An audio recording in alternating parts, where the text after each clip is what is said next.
Fala galera, vamos receber mais notícias do São Paulo, mas antes não esqueçam de se inscrever e deixar seu like. Wellington manda real no São Paulo e impõe uma condição urgente para fechar negócio. Diretoria busca a melhor solução para assuntos importantes do elenco. Após começar bem a temporada, o São Paulo vem de 2 resultados negativos no Campeonato Paulista. A equipe comandada pelo técnico Thiago Carpini foi derrotada pela Ponte Preta por 2-0, fora de casa, e depois perdeu o clássico para o Santos por 1-0 em casa. Ainda assim, o time é líder do grupo D com 13 pontos, apenas 1 de diferença para o segundo colocado, o Novo Horizontino. São Bernardo em terceiro também com 12 e Botafogo de Ribeirão Preto com 8. A equipe agora quer virar a chave para voltar ao caminho das vitórias. Neste sábado, 17, enfrenta o Red Bull Bragantino, às 18 horas, horário de Brasília, no Morumbi, em partida válida pela 9ª rodada do Campeonato Paulista. E mesmo com o campeonato acontecendo, a diretoria segue trabalhando nos bastidores de olho em assuntos do elenco. Renovação. Wellington, por exemplo, teve a oportunidade de deixar a equipe no meio do ano para o CSKA Rus, mas com pouco tempo para finalizar a negociação. A janela de transferências fechou, e ele permaneceu. Agora, ele deixou claro o que realmente quer para poder renovar seu contrato, que vai até o final de 2024. Valorização. Espero que seja uma proposta daquilo que eu estou merecendo. Já faz 3 anos que estou no profissional fazendo bons jogos. É tudo merecimento. Espero que entrem em acordo e o que for para ser, será, disse em entrevista ao portal UOL. Tá na mão dos meus empresários e da diretoria. Estão conversando. Espero que dê tudo certo. É um clube que eu amo. Temos que ver propostas com bons olhos. É um reconhecimento do trabalho que está sendo feito. Acho que não era para ser naquele momento. Fui campeão da Copa do Brasil e da Supercopa. Tudo tem seu tempo. Enquanto eu estiver no São Paulo, vou procurar dar meu melhor. Confusão e polêmica. Edina faz registro em súmula de invertida de Rafinha, do São Paulo. Equipe São Paulina foi derrotada por 1-0 no clássico contra o Santos. São Paulo e Santos se enfrentaram na última quarta-feira, 14, no Morumbi, em partida válida pela 8ª rodada do Campeonato Paulista, que terminou com a vitória santista por 1-0. Com o resultado, o Santos já está garantido nas quartas de final com 19 pontos, líder geral da classificação, enquanto o tricolor estacionou nos 13 pontos conquistados. A partida foi um tanto quanto polêmica. O São Paulo deixou o Morumbi na bronca com a arbitragem. O gol do Santos acontece de uma penalidade que foi revisada pela árbitra Edina Alves Batista no VAR após Wellington derrubar Otero na área. Outro lance de reclamação foi justamente o gol do São Paulo, já aos 42 minutos do segundo tempo, quando o Eric chegou a empatar. A árbitra foi ao VAR, mas anulou o gol devido a um toque de mão do atacante. Com os ânimos aflorados no clássico, os registros foram divulgados na súmula da partida. Edina registrou uma reclamação do lateral direito Rafinha. Rafinha não estava à disposição do técnico Thiago Carpini devido a uma lesão no tendão semitendíneo da perna esquerda. Ao término da partida, quando a equipe de arbitragem se dirigia ao vestiário, o senhor Márcio Rafael Ferreira de Souza, jogador da equipe do São Paulo, que não estava relacionado para a partida, se dirigiu a mim com as seguintes palavras: "Você apita bem, mas hoje você caiu na pressão dos caras e prejudicou a gente", escreveu. Ferreirinha manda recado à torcida sobre o seu momento vivido no São Paulo. Atacante está buscando sua vaga no time titular do São Paulo. O São Paulo sofreu um revés dolorido no Morumbi, na última quarta-feira, 14, após ter perdido para o Santos por 1-0. Morelos marcou o gol que garantiu o revés são paulino dentro de casa. Depois de alguns jogos que teve a aprovação da torcida, dessa vez, Thiago Carpini foi um pouco criticado. Isso porque as decisões do treinador acabaram não sendo as ideais para superar o Peixe dentro de casa. Essa foi a 2ª derrota do São Paulo na competição estadual.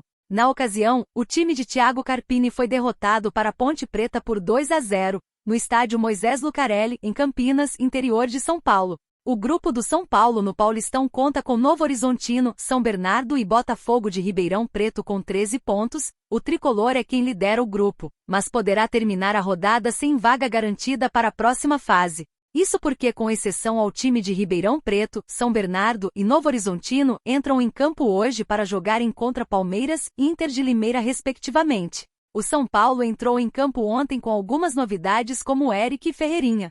Se o ex-jogador do Ceará mostrou um bom futebol e inclusive teve um gol bem anulado, Ferreirinha ainda não é o mesmo dos tempos de Grêmio, e quer mudar a história nos próximos jogos do tricolor. Após a derrota, quem também falou com a imprensa foi o atacante Ferreirinha, que admitiu que ainda está devendo mostrar mais futebol para que consiga garantir uma vaga entre os titulares. Mesmo ainda não estando 100% preparado, o atleta tem sido bastante elogiado pela torcida, porém alguns pontos foram destacados.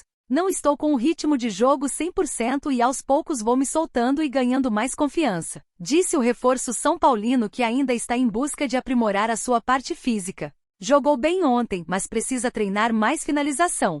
Se ele começar a acertar o gol naquelas cortadas para a direita vai virar titular absoluto, afirmou um internauta. Mudou o jogo com a entrada dele. São Paulo precisa de jogadores rápidos como ele e Lucas, avaliou um membro da torcida. Quando atingir o nível físico ideal vai brigar para ser titular, aí vai dar para colocar o Lucas porque o Luciano tá muito mal, afirmou um membro da torcida.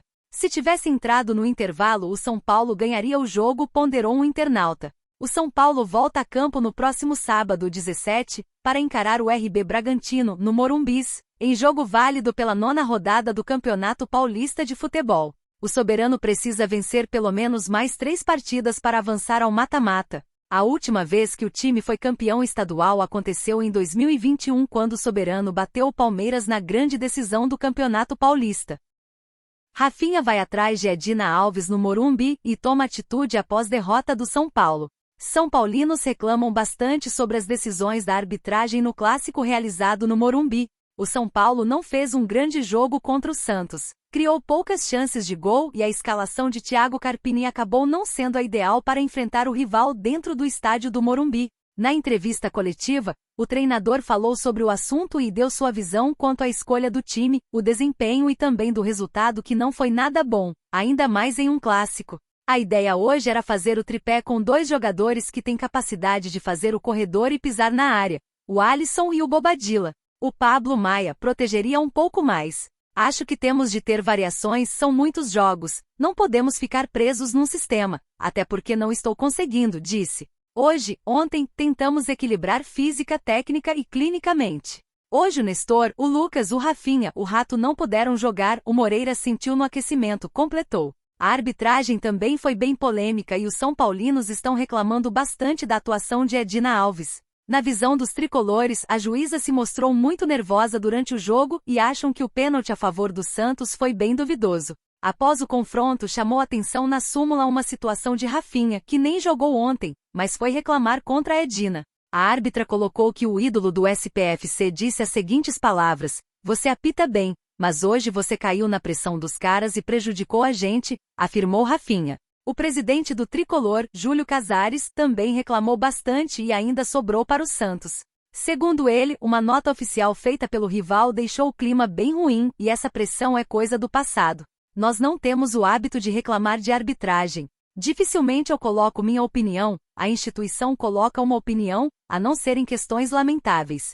A arbitragem hoje se mostrou insegura, picotou o jogo, desproporcionalmente marcou faltas a favor do adversário em relação ao São Paulo, reclamou. Eu não vou discutir os lances capitais, o VAR chamou. Para mim, o pênalti foi rigoroso demais, mas a arbitragem prejudicou, inclusive mal posicionada, acrescentou o mandatário são paulino. A gente lamenta, acho que uma nota antes do jogo remete ao futebol antigo. A federação precisa preparar os árbitros psicologicamente. Não é uma nota que desestabiliza um árbitro, opinou Cartola. Eu acho profundamente lamentável, até 10 minutos de acréscimos foi pouco. Não é choro, não é pelo resultado, mas nós temos que preparar os árbitros psicologicamente para não entrarem em campo pressionados por uma nota. Lamentamos a arbitragem de hoje, ela não deixou a bola rolar, finalizou Júlio Casares. Jorginho prepara a saída do Arsenal e pode reforçar campeão da Libertadores de graça. Jogador está deixando o Arsenal em junho após optar por não renovar seu contrato. O ítalo-brasileiro Jorginho, de 32 anos, volta a ser assunto na imprensa após decidir não renovar o seu contrato com o Arsenal, time que defende desde 2022. Ele que teve uma grande passagem pelo futebol europeu, fazendo história em times como Napoli, Chelsea e também pela seleção italiana, pode disputar essa edição do Brasileirão. Isso porque nos últimos meses, o jogador tem sido especulado no São Paulo, clube do qual já se declarou torcedor em entrevistas à imprensa brasileira. Inclusive, segundo a apuração do jornalista alemão, especializado em notícias do time do Morumbi, a diretoria do tricolor de fato vem acompanhando a situação do atleta. Não obstante, mesmo com Jorginho tendo se declarado ao clube paulista, alemão ressalta que o negócio para este meio de ano não será fácil. A fonte afirma que neste momento, o meia também está na mira da Juventus e, inclusive, já está em conversas formais para atuar na Vecchia Signora. Neste cenário, o tricolor entende que só é seguro avançar no interesse caso o atleta recuse a Juve e decida que quer jogar no futebol brasileiro. Jorginho, nesta temporada europeia, acumula um total de 22 partidas disputadas pelo Arsenal, tendo anotado um gol e distribuído uma assistência. E você, torcedor, o que você acha da situação sobre Jorginho? Deixe a sua opinião nos comentários.